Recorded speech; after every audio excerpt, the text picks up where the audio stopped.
अस्सलामुअलैकुम नाज़रीन, आप देख रहे हैं सियासत टीवी पर टाइम न्यूज बुलेटिन। मैं हूं नाज़िमा। सबसे पहले नजर डालते हैं हेडलाइंस पर। रियासत में मजीद 2 दिन बारिश का इम्कान, महकमे मौसमियात ने की वार्निंग जारी। जुमा को सबसे ज्यादा बारिश बंडलागुड़ा में रिकॉर्ड। रियासत में गैर मौसमी बारिश से किसानों को बड़े नुकसान का सामना, आम और धान जैसी तैयार फसलों को पहुंचा शदीद नुकसान। इंटरमीडिएट के नतायज 22 अप्रैल को किए जाएंगे जारी, इंटरमीडिएट बोर्ड का ऐलान। आज़मीन को मुनासिब सहूलतों की फ्राहमी, तेलंगाना और आंध्र हुक्काम के साथ तेलंगाना हज कमेटी का अहम इजलास। हज हाउस और एयरपोर्ट के इंतजामात का तफसीली जायजा लिया गया। दरगाह अजमेर शरीफ मामला, मरकजी हुकूमत की हिंदू सेना का मुकदमा खारिज करने की सिफारिश, मुकदमे को कानूनी तौर पर नाकाबिल समाअत करार दिया। अफगानिस्तान से जम्मू कश्मीर तक ज़लज़ले के झटके, अवाम में खौफ और दहशत, कोई जानी नुकसान नहीं। दिल्ली के मुस्तफाबाद में 4 मंजिला इमारत मुनहदिम, 6 अफराद जाम बहक, 20 से ज़ायद ज़ख्मी। हेडलाइंस आपने देखी, अब पेश है खबरों की तफसील।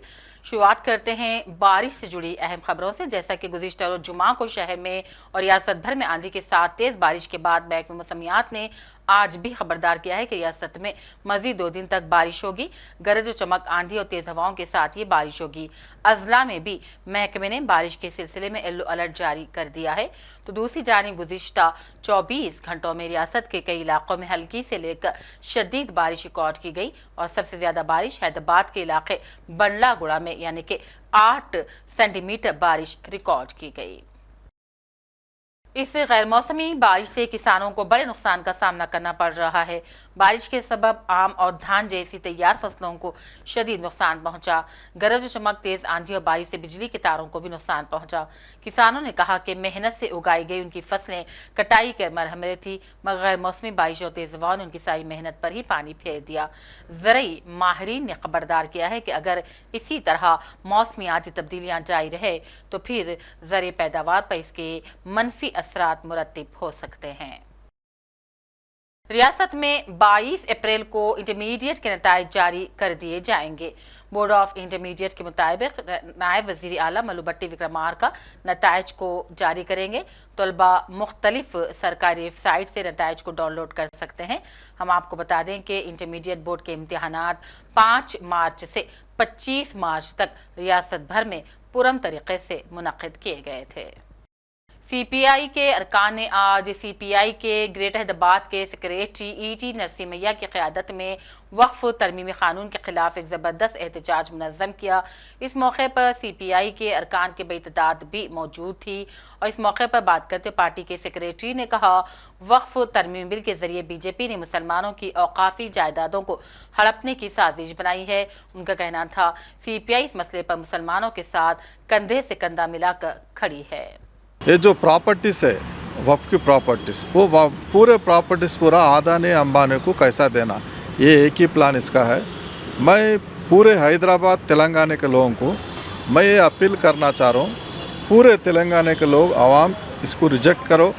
इसको वक्फ के जो बिल है वो बिल के खिलाफ लड़ना चाहिए। इससे कोई या हिंदुओं को कुछ बेनिफिट होने का नहीं है। नरेंद्र मोदी जितने भी करे नफ़रत फैलाते, मगर फ़ायदा किसको होता बोलो तो अदानी अंबानी को होता। इसीलिए हम आज हैदराबाद सीपीआई पार्टी के जानिब से या वक्फ बोर्ड के ऊपर कई इंटेलेक्चुअलों से बुला के राउंड टेबल मीटिंग रखे। मैं आवाम को यही अपील करना चाह रहे, ये नरेंद्र मोदी नफ़रत फैला करके 1, 2, 3 आदमी को पैदा करने का कोशिश कर रहे हैं। पहले तो मुसलमानों का भी कितने इंटेलेक्चुअल सेक्शन से गरीब लोग हैं पूरे बाहर निकालना चाहिए टाइम पे। कई वो तो एक तरफ से मुसलमानों के ऊपर कंटिन्यू बीजेपी हुकूमत आने के बाद नाइंसाफ़ होते जा रहा। हर चीज़ में इनको कम नज़र से देखना, नहीं को कुछ तो भी बातें बोलने का ये मोदी सीख लिया। तो इसके खिलाफ कम्युनिस्ट पार्टियाँ पूरे लड़ने को तैयार है। ये जो मोदी समझ रहा ये दोनों के बीच में नफ़रत फैला के फ़ायदा उठाने बोल के, ये उठाने के लिए हम तैयार नहीं है। पब्लिक को भी ये मालूम होगा ये काली मोड़ी किसके लिए भी नहीं, दो आदमी को नफरत पैदा करके हमारे बीच में रह के जो पेट्रोल डीजल आम आदमी का जितने भी ज़्यादा होते जा रहे वो डाइवर्ट करने को, ये मुसलमानों के खिलाफ गए तो पूरे लोग हमारे पीछे आता। हम जो काम करने का है वो अदानी अंबानी को हर चीज़ देश सर का प्लानिंग कर रहे, ये नहीं होता। एक बात, आज सुप्रीम कोर्ट का जो जजमेंट बोल के नहीं बोल सकते, जो स्टेटस को दिया मैं उसको पूरे तरीके से हम रिसीव कर रहे। ऐसा होना चाहिए, जो हिंदुस्तान की दस्तूर है उसके खिलाफ है ये कानून, इसीलिए हम। तेलंगाना स्टेट हज कमेटी के चेयरमैन गुलाम अफजल बियाबानी की क़यादत में आज इंटर स्टेट कोऑर्डिनेशन मीटिंग का इनेकाद अमल में लाया गया। इस इजलास का मकसद दोनों तेलुगु रियासतों के आज़मीन हज के इंतज़ामात और इनके हज हाउस में क़याम और यहाँ से हज के लिए रवानगी के इंतज़ामात का जायज़ा लेना था। याद रहे कि अब के साल आंध्रा के आज़मीन के लिए भी हैदराबाद को एम्बारिकेशन पॉइंट बनाया गया है। इस इजलास में आंध्रा अक़लियती उमूर के वज़ीर NMD फारूक, गुंटूर के MLA नसीर मोहम्मद और हुकूमत तेलंगाना के अक़लियती मुशीर मोहम्मद अली शब्बीर, मोहम्मद फ़हीम कुरैशी, चेयरमैन टिमरीज़ और वक्फ बोर्ड के चेयरमैन अज़मतुल्लाह हुसैनी और दूसरे भी मौजूद थे। वज़ीर आला रेवंत रेड्डी ने दौरे जापान में टोक्यो के सुमेदा रिवर फ्रंट का वफ्द के साथ दौरा किया। इस मौके पर उन्होंने वहां ओहदेदारान से अहम मालूमात हासिल की। वज़ीर आला की क़यादत में वफ्द ने रिवर फ्रंट की तरक्की के मुख्तलिफ पहलुओं का बारीक से जायज़ा लिया, जो एक नुमायां सयाहती शहर के तौर पर जापान में उभरा हुआ है। और इसके अलावा जापान में वज़ीर आला रेवंत रेड्डी के दौरे के मौके पर तेलंगाना में सरमायाकारी के सिलसिले में मुआहदात का सिलसिला भी जारी है। जापानी कंपनी ने तेलंगाना में 10,500 करोड़ की सरमायाकारी से artificial intelligence data centre cluster के क़याम से भी इत्तेफाक कर लिया है। NTT data company digital transformation और IT खिदमात में नुमाया मुकाम रखती है। रियासती हुकूमत और कंपनी के नुमाइंदों के दरमियान से रुखी याददाश्त मुफाहिमत पर दस्तखत किए गए। कंपनी ने इसी शुबे में सरगम एक और इदाराजाती नेटवर्क के इश्तिराक से हैदराबाद में artificial intelligence data centre cluster के क़याम से इत्तेफाक किया। याददाश्त मुफाहिमत पर दस्तखत के मौके पर रेवंत रेड्डी और तेलंगाना राइजिंग टीम के ओहदेदार भी मौजूद थे। Telangana cab drivers workers union के नुमाइंदों ने आज गांधी भवन में TPCC सदर महेश कुमार गौड़ से मुलाकात की और कई मुतालिबात के साथ एक अर्जदाश्त भी पेश की। उन्होंने ट्रांसपोर्ट सेक्टर के लिए वेलफेयर बोर्ड के क़याम की अपील की। इस मौके पर महेश गौड़ ने इनको तयक़ुन दिया कि इनके मसाइल की भरपूर यकसुई की जाएगी। हैदराबाद चैप्टर की कन्वीनर अनुराधा रेड्डी ने हेरिटेज अवार्ड तकरीब के बारे में बताया कि world heritage day Hyderabad award तकरीब का इनेकाद पारसी धर्मशाला सिकंदराबाद में मुनक़िद किया गया था। इस मौके पर गवर्नर ने अवार्ड्स की तकसीम अमल में लाई। ये सकाफती विरसे के तहफ़्फ़ुज़ और परवरिश में अफराद और इदारों की कोशिशों को तस्लीम करता है और इन्हें अवार्ड्स दिया करता है। गुज़िश्ता रोज़ तेज़ बारिश के बावजूद भी इस तकरीब में तमाम मेहमानों ने शिरकत की। 3 उसमें से जा चुके हैं, एक वहाँ बैठे हुए हैं वेद कुमार साहब। इंटैक्ट में है कि INTACH doesn't file cases, that was the problem. So Ved Kumar took the lead of forming a society where we started filing cases. Ved Kumar साहब तो खैर ओवरऑल उनका कई काम में इन्वॉल्व थे, पर हेरिटेज सेल जो था उसमें 2 लोग थे जिन्होंने बहुत गैर मामूली काम किया। मैं तो उनके साथ में लगा रहता था, थोड़ा बहुत उनका जो मदद होती करता था, मगर the most devoted people, 2 of them passed away. One was Mantosh Mandal and the other a very dear friend of mine, Omim Dibara. दिबारा के जाने से मैं टूट गया, क्योंकि जितने केसेस फाइल हुए हैं मैं समझता हूँ प्रोटेक्शन ऑफ हेरिटेज के लिए, उसमें से 95% में तो दिबारा का की इंस्ट्रूमेंटल रोल रहा है। वैसा डेडिकेटेड शख्स, सर्जरी हुई है और कह रहे हैं कि मैंने मौलाली की पहाड़ी पर मदद की थी, 501 सीढ़ी चढ़ा दिया। तो इस किस्म की हरकतें करते रहती हैं। मैं माफ़ी चाहता हूँ, ये दूसरा अगला जनरेशन आ रहा है। मैं तो डर रहा था कि यहाँ जी मुझे कुछ अवार्ड मुझे भी एक साइटेशन दे दे कि ये हेरिटेज एंटीक चीज़ है, दोनों लेके हट जाएंगे। To keep intact our heritage, as some of you would be aware, The word heritage comes from the Latin word hereditaire, which was taken into French as heritage and then went into English as heritage, which means inheritance. What we have inherited from our forefathers, and as Anuradha was talking about, that the cantonments here or the people have relocated here, I think if we are talking of heritage, we have to go slightly more further beyond. And that is 5 lakh years ago when the sapiens came. So we all belong to East Africa actually. And after that, wherever we migrated and we went there, we developed our own ecosystem of traditions, of culture. And I think the best example is India as a nation. We have a mixture of the Greek culture, we have the Persian culture.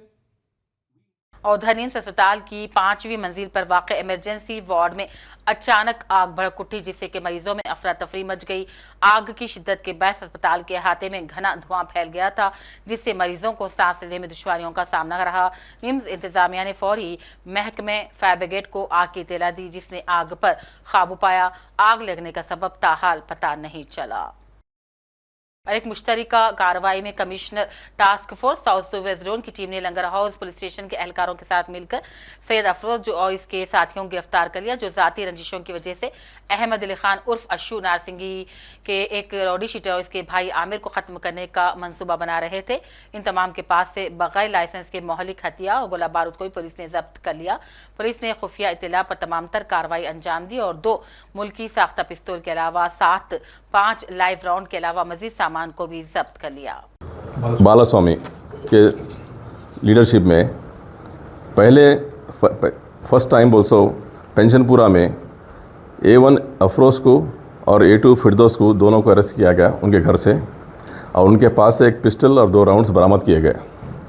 उसके बाद में उनको interrogation करने पर यह पता चला कि ये अपना खादरबाग में और 3 लोग हैं, जिसका नाम सैयद इम्तियाज़ अली, मोहम्मद शाह ओवैस और मोहम्मद अरबाज है। इमीडिएटली ये टीम्स वहाँ पर जाके चेक करे तो एक कॉलिस गाड़ी में ये तीनों मिले और उनके पास से, उनके पोजीशन से एक पिस्टल और 3 राउंड्स मिले हैं पुलिस को। ये इनका मेन ऑब्जेक्टिव ऑल्सो मर्डर करने का था, क्योंकि ये जो अशरफ है और उसके 4 भाई मिलके सन 2020 में 5/5/6/2020 में सैयद फयाजुद्दीन और मोहम्मद शेख मोहम्मद को डबल मर्डर केस किए थे लंगर हाउस PS में। और इसके सिवा भी ये दोनों पार्टीज़ में लैंड डिस्प्यूट्स भी है। तो इस दौरान में पूरे एक कॉलिस गाड़ी, 2 कंट्री मेड तपंचा और 5 राउंड्स और सेलफोन सीज़ किया गया। अब ये पूरे 5 मुलजिम को हम लोग बहुत कोर्ट में पेश करेंगे और फिर बाद में पुलिस कस्टडी लेकर फर्दर इंट्रैक्शन करेंगे। ये वेपन बोल्सो मोहम्मद जमील अलाइस जम्मू और एक रॉडी शूटर जाबिर के पास से ये लोग ख़रीदा गया, कन्फेस किए हैं फॉर 95,000 रुपीज़। तो अब फर्दर तहक़ीक़ात जारी है। ये पूरा इन्वेस्टिगेशन पुलिस रिमांड लेने के बाद में पूरा कंप्लीट होगा। रॉडी शूटर है ये ऑलरेडी डबल मर्डर केस में इन्वॉल्व है 2020 में, और लैंड डिस्प्यूट्स में, लैंड इश्यूज़ में एक्टिवली पार्टिसिपेट करता। अब नजर चंद अहम कौमी खबरों पर। वज़ीर आज़म नरेंद्र मोदी सऊदी अरब के वली अहद वज़ीर आज़म शहजादा मोहम्मद बिन सलमान की दावत पर 22 और 23 अप्रैल को सऊदी अरब जाएंगे। वज़ारत ख़ारजा के मुताबिक वज़ीर आज़म का सऊदी अरब का यह 3रा दौरा हो रहा है। ये दौरा सऊदी अरब के वली अहद और वज़ीर आज़म के सितंबर में G20 सरबराह इजलास में शिरकत करने और हिंदुस्तान सऊदी अरब स्ट्रेटेजिक पार्टनरशिप काउंसिल की पहली मीटिंग के शरीक सदारत के लिए नई दिल्ली के रियासती दौरे के बाद किया गया है। वज़ारत ख़ारजा ने कहा, हिंदुस्तान और सऊदी अरब सियासी, दिफा, सलामती, तिजारत, सरमाकारी, तवानाई, टेक्नोलॉजी, सेहत, तालीम, सकाफत और अवाम से अवाम के ताल्लुकात समेत मुख्तलिफ शोबों में मजबूत 2 तरफा ताल्लुक का इश्तिराक करते हैं। राजस्थान के शहर अजमेर में वाक़ ख्वाजा मोइनुद्दीन चिश्ती रहमतुल्लाह अलैह की तारीख़ी दरगाह को लेकर चल रहे तनाज़े में आज एक बड़ी पेशरफ्त सामने आई है। हिंदू सेना की जानिब से दाखिल इस मुकदमे में, जिसमें दरगाह को कदीम शिव मंदिर करार दिया गया है, मरकजी हुकूमत ने सख्त मौक़िफ़ अपनाया और मुकदमा खारिज किए जाने की सिफारिश कर दी। ये सिफारिश जुम्मा 19 अप्रैल को अजमेर की ज़ेर अदालत में होने वाली समाअत के दौरान मरकजी हुकूमत के अक़लियती उमूर की वजारत की तरफ से की गई। वजारत ने अपने हलफनामे में कहा, हिंदू सेना की जानिब से दायर किया गया मुकदमा कानूनी तौर पर नाकाबिल समाअत है और इसमें कोई माकूल बुनियाद मौजूद नहीं जिस पर अदालत गौर करे। अफगानिस्तान में आज सुबह एक बार फिर ज़लज़ले के झटके महसूस किए गए। ये झटके तेज थे जिसकी वजह से मुल्क के कई इलाकों में लोग दहशतज़दा हो गए। रेक्टर स्केल पर इसकी शिद्दत 9.5 बताई जाती है। इसका असर सिर्फ अफगानिस्तान तक ही महदूद नहीं बल्कि शुमाली हिंदुस्तान के जम्मू कश्मीर तक झटके महसूस किए गए। जम्मू कश्मीर में अलसुब ज़मीन के लरसने से लोग बेदार हो गए थे और फ़ौरन घरों से बाहर निकल गए। कई इलाकों में अफरा तफरी का माहौल देखने को मिला। बारामूला, अनंतनाग जैसे इलाकों में सुबह सवेरे ज़मीन डोलने से लोग सहम गए और बड़ी तादाद में घरों से बाहर निकल पड़े, महफूज मकामात पर पहुंच गए। मुकामी इंतजामिया ने एहतियात बरतते हुए किसी भी तरह की इमरजेंसी हालत से निपटने की तैयारियां शुरू कर दी हैं। महकमा मुसन्नियात और नेशनल डिजास्टर मैनेजमेंट एजेंसी हालात पर नजर बनाए हुए है। हिंदुस्तान में दिल्ली, एनसीआर और पाकिस्तान के कुछ इलाकों में भी इस जल्जले का असर देखने को मिला। ऑफिस में बैठा था, कुर्सी हिल गई, टेबल हिल गया, ज्यादा हल्का भी नहीं था, ठीक था। मतलब फिर अभी पता नहीं डैमेज क्या हुआ होगा, कहीं पर हुआ होगा, कहीं वो तो आएगी इंफॉर्मेशन, पर जलजला आया, ठीक था। है कश्मीर पहाड़ों वाली जगह बीच में आते हैं, यह तो होता ही रहता है, ये तो पता है। अब देखेंगे क्या हो। पहाड़ों वाली जगह हमने इधर तारों को हिलते हुए देखा, फैन को हिलते हुए देखा। इस वक्त कोई नुकसान अभी तक नुकसान की कोई खबर नहीं थी, पर जलजला आया, अच्छा खासा जलजला था, ये नहीं कि कम नहीं था। शुमाल मशरक़ी दिल्ली के मुस्तफ़ाबाद इलाके में आज अलसुबह एक 4 मंजिला इमारत अचानक मुनहदिम हो गई। इसके नतीजे में कम से कम 6 अफराद जाँ बहक हो गए, जबकि 20 से ज्यादा अफराद के मलबे में दबे होने का खदशा है। रिपोर्ट के मुताबिक अब तक 10 अफराद को मलबे से बाहिफाजत निकाल लिया गया है। आखिरी इत्तला मिलने तक NDRF, Delhi police, fire brigade और दीगर एजेंसियां रेस्क्यू ऑपरेशन में मसरूफ थी। एडिशनल DCP संदीप लांबा के मुताबिक उस वक्त तक 4 अफराद की मौत की तस्दीक हो चुकी है और बचाव टीम मजीद अफराद को निकालने के लिए काम कर रही है। फायर डिवीजन के ऑफिसर ने बताया कि उन्हें रात के तकरीबन 3 बजे हादसा की इत्तला मिली, जिसके बाद टीमें फौरी तौर पर जाए वक़्फ़ों पर पहुंच गई। 12 लोग अभी जो है फंसे हुए हैं, जिसमें 9 एडल्ट बताए जा रहे हैं, 3 बच्चे बताए जा रहे हैं। उसी के लिए हमारी टीम NDRF की और जो एजेंसीज हैं, दिल्ली फायर सर्विसेज है, वॉलंटियर्स हैं, ये सब लगे हुए हैं। बहुत ही कंस्ट्रक्टेड एरिया है, हैवी मशीनरी के आने जाने में थोड़ा बाधा आ रही है, देख रहे हैं आप। तो ये एक चैलेंज है हमारे लिए और मुझे पूरी उम्मीद है कि हो सकता है कि हम कुछ लाइफ्स जो है निकाल पाएं। हमारी यहाँ पर 2 टीम लगी हुई है यहाँ पर NDRF की।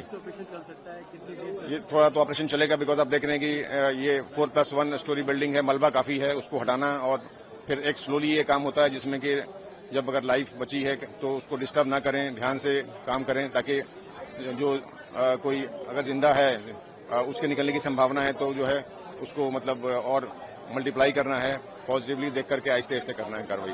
चैलेंजेस कुछ यहाँ पर आ रहे हैं या प्रॉब्लम कुछ आ रही है NDRF? जो बेसिकली देखिए बहुत सारे लोग हैं, जो काफी भीड़ है यहाँ पर, कंजेस्टेड एरिया है और काफी अनाउंसमेंट्स भी हो रहा है कि थोड़ा पीछे रहें और जिनको हेल्प करना है वही आगे आएं। तो ये हम अनाउंसमेंट लगातार कर रहे हैं। हमारे साथ दिल्ली पुलिस के भी लोग हैं, तहसीलदार भी आए हुए हैं यहाँ पर। तो ये एक चैलेंज रहता है और रेस्ट्रिक्टेड एरिया की वजह से जो हैवी मशीनरी का आना है, मलबा निकालना, वो थोड़ा सा जो है बाधित हो रहा है। निश्चित रूप से मैं तो आज से नहीं, 3 महीने पहले जब मैं चुनाव जीता था उसी समय मैं यहाँ घूम रहा था। घूमने के बाद मैंने कहा ये कहीं न कहीं ये बिल्डिंग हादसे को दावत दे सकती है, जिसकी शिकायत मैंने विधानसभा के अपने माध्यम से और मैंने दिल्ली के लेफ्टिनेंट गवर्नर साहब को भी कहा है, मैंने कमिश्नर MCD कमिश्नर को कहा है। इसमें जो नेग्लिजेंसी हुई है, जो अधिकारी इसमें लिप्त है, उनके खिलाफ सख्त कार्रवाई होनी चाहिए। सर, जो मरे हैं उनको क्या मुआवजा मिलेगा? हाँ, निश्चित रूप से मुआवजे की बात करेंगे, अभी सरकार में बात करके जो उचित होगा उचित काम करेंगे। और यही नहीं, अभी D ब्लॉक दयालपुर गली नंबर मुकामी अफराद के मुताबिक ये एक रिहायशी इमारत थी जिसमें मालिक समेत कई किराएदार खानदान मुकीम थे। ऐनी शाहिदी ने कहा, मलबे में 20 से 25 अफराद के दबे होने का खदशा है। बाज लाशें निकाली जा चुकी हैं जबकि कई जख्मियों को अस्पताल मुंतकिल किया गया है। वाक़े की असल वजह न मालूम हो सकी, लेकिन हालिया दिनों में दिल्ली में मौसम की शिद्दत और बारिशों के बायस कई इमारतों को नुकसान पहुंचा।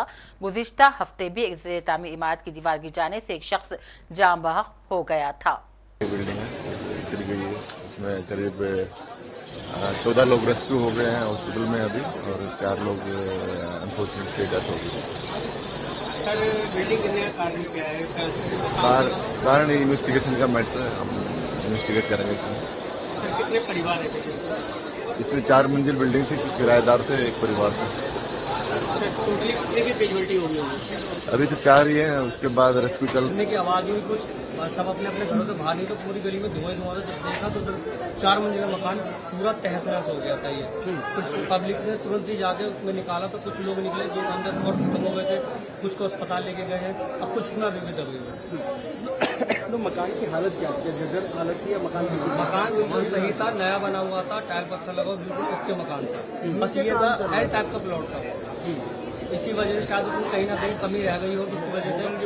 तो इसमें क्या कहीं कंस्ट्रक्शन हो रहा था या नॉर्मल मकान? बिल्कुल वो नीचे थोड़ा सा रेनोवेशन का काम हो रहा था, दुकान को थोड़ा सा अपना सही। तो आप लोग जब यहाँ पर आए तो क्या हालात थे यहाँ पे? आप लोगों ने मदद की या और लोगों ने पब्लिक ने शुरू में मदद की? हम लोग वहाँ पहुँचे थे तो वहाँ पर देखा कुछ लोग दबे हुए थे, कुछ लोग उनको बीच में निकाला तो बुरी हालत में निकले हुए थे, और कुछ ऑन द स्पॉट खत्म हुए थे, तो उन लोगों को अस्पताल पहुँचाया गया। पुलिस प्रशासन एनडीआर ने उसके बाद से कुछ नहीं निकला।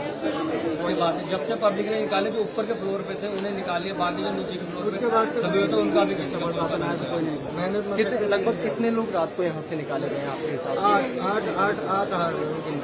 8 लोग यहाँ से निकाले, जिसमें 4 लोगों की तो ऑन द स्पॉट पकड़े हो गए, बाकी के रेस्क्यू करके अस्पताल भेजा गया है जिनको इलाज चल रहा है जिनका, बाकी का औरों का पता नहीं चल रहा, बाकी मेहनत कर लिया। तो रात से अभी तक और लोगों को क्या इसमें से निकाला गया है? आपने सिर्फ आज से ये नहीं निकाले हैं, क्या लगता है? रिश्तेदारी डेथ हो गई है क्या उनकी? अब मेरे भाई की मेरे नहीं है नाम शेर। अच्छा, क्या आपको खबर मिली यहाँ की? क्या फोन आया आपको? क्या बताया गया इसके बारे में? मुझे बताया कि हल्ला नोट ना। क्या नाम है जो अभी लापता है वहाँ पे आपके जो रिश्तेदार? ये बताना कौन कौन है? ये बताइए। इनका देवर है वो। नाम बता दीजिए। तहसीन, जीनत, नाजिम की बहू, बच्चे हैं, पोते हैं। ये आपके रिश्तेदार हैं सारे? पोते हैं, सभी किसी को नजर नहीं आया। अभी तक आप लोगों को पुलिस से कोई जानकारी मिली हो उनके बारे में? कुछ नहीं मिले, नहीं मिली जानकारी। क्या नाम है आपके देवर का, एक बार बताइए आप? और नाज़रीन, अब नजर डालते हैं गजा के हालात पर, जहां काबिज नाजायज इसराइल की जानिब से हमलों का सिलसिला जारी है और इन मुतवातर हमलों में अब तक कई शहादतें हो चुकी हैं, लेकिन आलमी दुनिया खामोश तमाशाई है। कोई भी जालिम इसराइल के खिलाफ अक़वाम मुत्तहिदा में आवाज नहीं उठा रहा है। आखिर में हेडलाइंस पर एक और नजर। रियासत में मजीद 2 दिन बारिश का इम्कान, महकमे मौसमियात ने की वार्निंग जारी। जुमा को सबसे ज्यादा बारिश बंडलागुड़ा में रिकॉर्ड। रियासत में गैर मौसमी बारिश से किसानों को बड़े नुकसान का सामना, आम और धान जैसी तैयार फसलों को पहुंचा शदीद नुकसान। इंटरमीडिएट के नतायज 22 अप्रैल को किए जाएंगे जारी, इंटरमीडिएट बोर्ड का ऐलान। आज़मीन को मुनासिब सहूलतों की फ्राहमी, तेलंगाना और आंध्र हुकाम के साथ तेलंगाना हज कमेटी का अहम इजलास, हज हाउस और एयरपोर्ट के इंतजामात का तफसीली जायजा लिया गया। दरगाह अजमेर शरीफ मामला, मरकजी हुकूमत की हिंदू सेना का मुकदमा खारिज करने की सिफारिश, मुकदमे को कानूनी तौर पर नाकाबिल समाअत करार दिया। अफगानिस्तान से जम्मू कश्मीर तक ज़लज़ले के झटके, अवाम में खौफ और दहशत, कोई जानी नुकसान नहीं।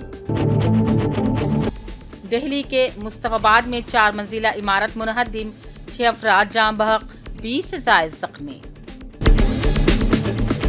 इसी के साथ प्राइम टाइम न्यूज बुलेटिन का सिलसिला अब यहीं अख्ताम को पहुंचता है। पूरी टीम के साथ दीजिए इजाजत। देखते रहिए सियासत टीवी। अल्लाह हाफिज।